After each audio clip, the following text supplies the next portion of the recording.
नमस्कार विद्यार्थी मित्रांनो. आज आपण व्याकरणमध्ये पाहणार आहोत शब्दांच्या जाती. मराठीमध्ये शब्दांच्या एकूण 8 जाती आहेत. त्या म्हणजे नाम, सर्वनाम, विशेषण, क्रियापद, क्रियाविशेषण अव्यय, शब्दयोगी अव्यय, उभयान्वयी अव्यय व केवळ प्रयोगी अव्यय.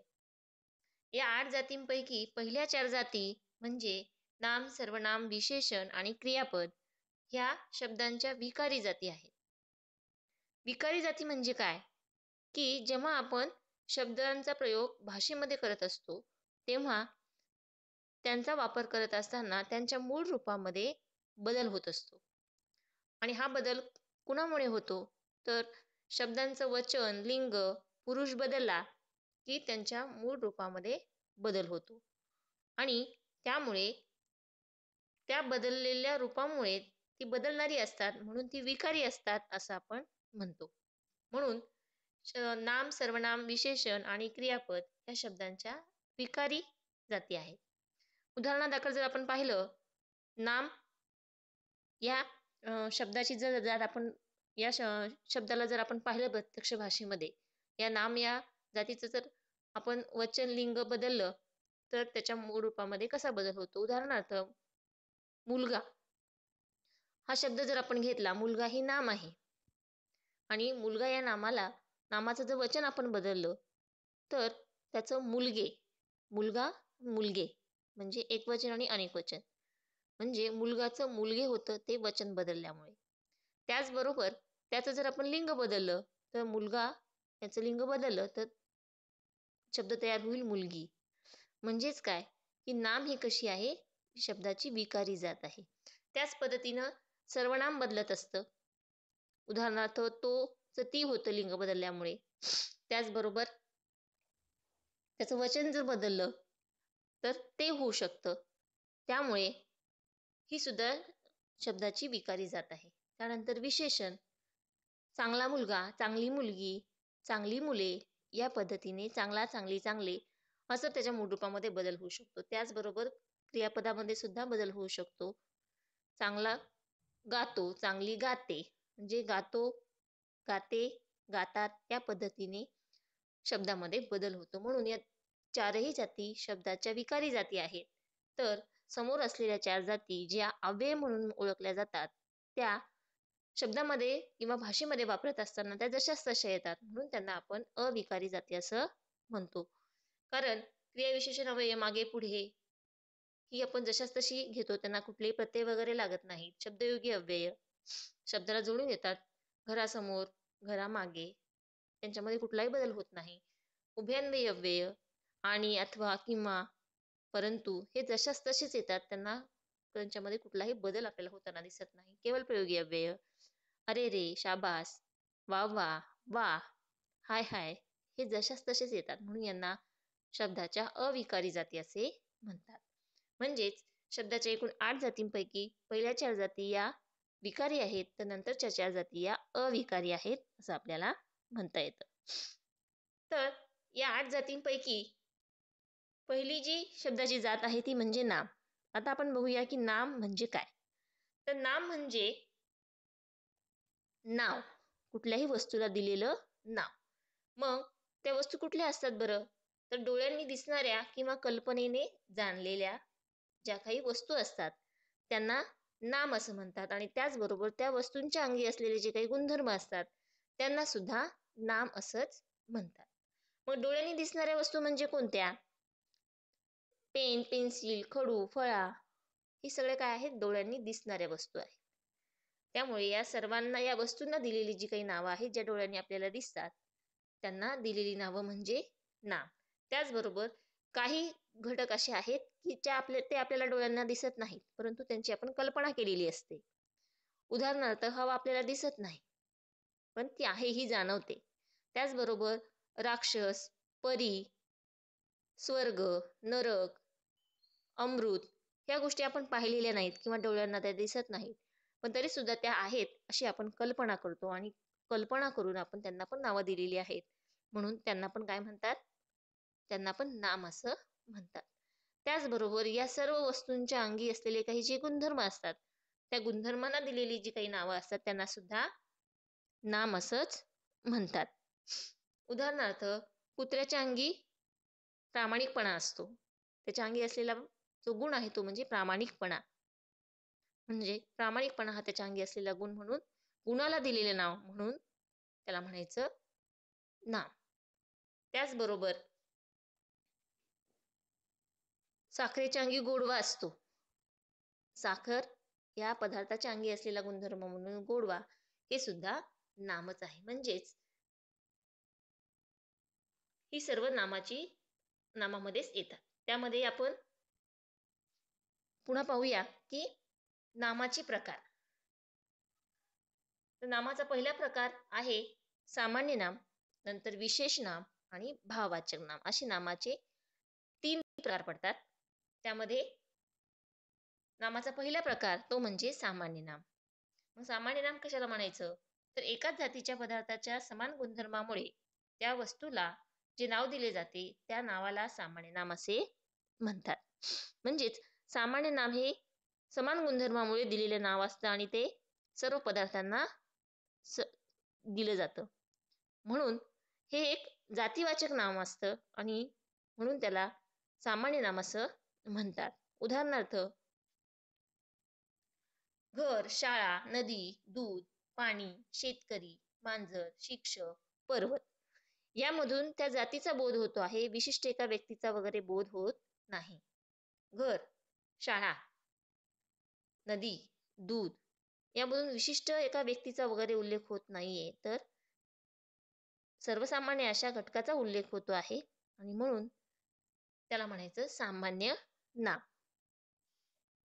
त्यानंतर नामाचा दुसरा प्रकार आहे तो म्हणजे विशेष नाम. विशेष नाम म्हणजे ज्या नामामुळे जातीचा किंवा प्रकाराचा बोध न होता त्या जातीतील एखादी विशिष्ट व्यक्ती, वस्तू, प्राणी इत्यादींचा बोध होतो त्याला विशेष नाम असं म्हणतात. उदाहरणार्थ, राम, सचिन, हिमालय, गंगा, रायगड, दिल्ली, सीमा हे काय आहेत? विशिष्ट एका व्यक्तीचं, प्राण्याचं किंवा वस्तूचं नाव आहे.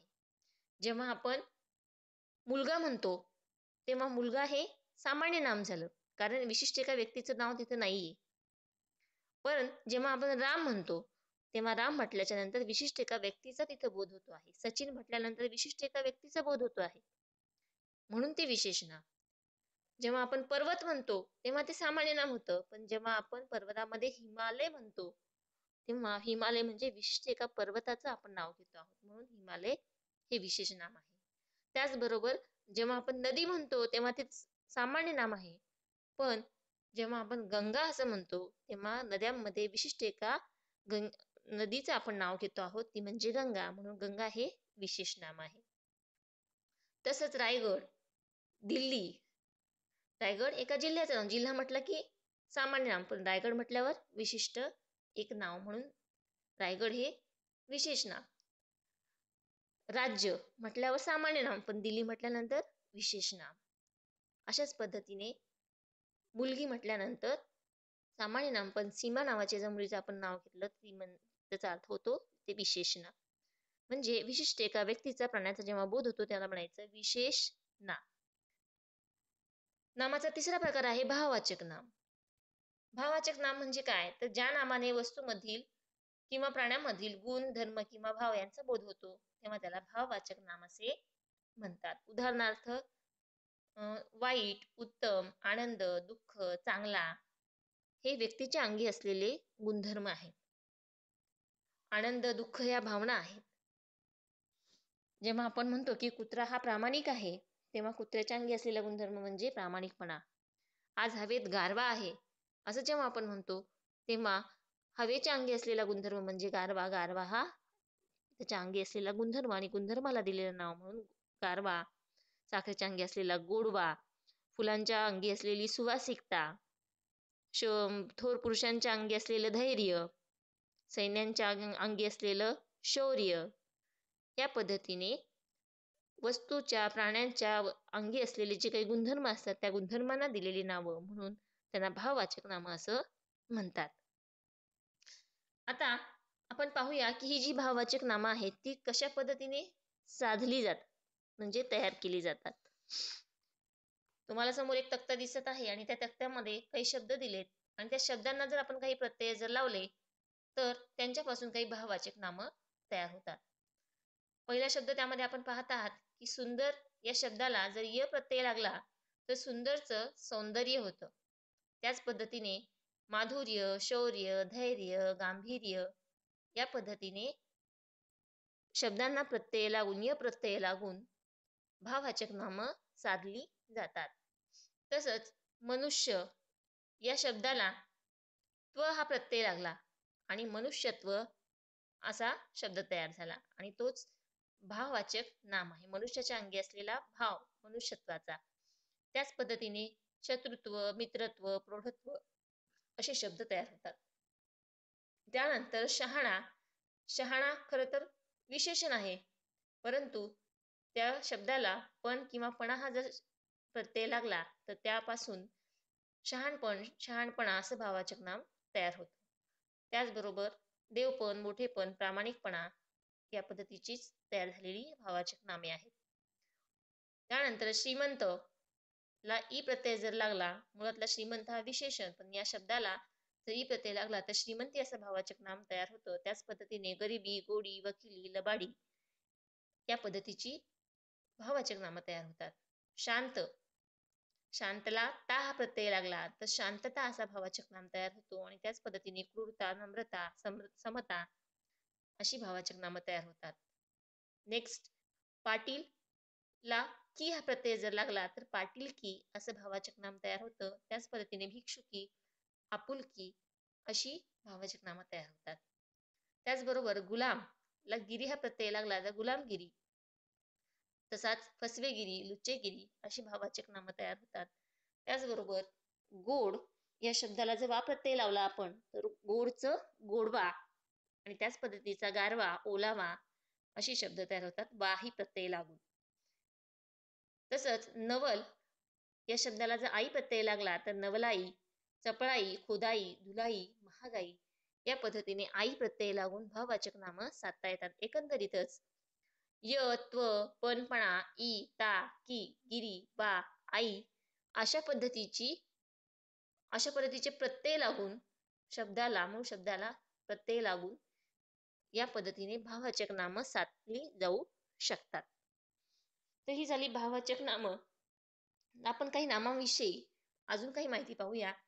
ती म्हणजे सामान्य नामाचे अनेकवचन कधीही होत नसतं.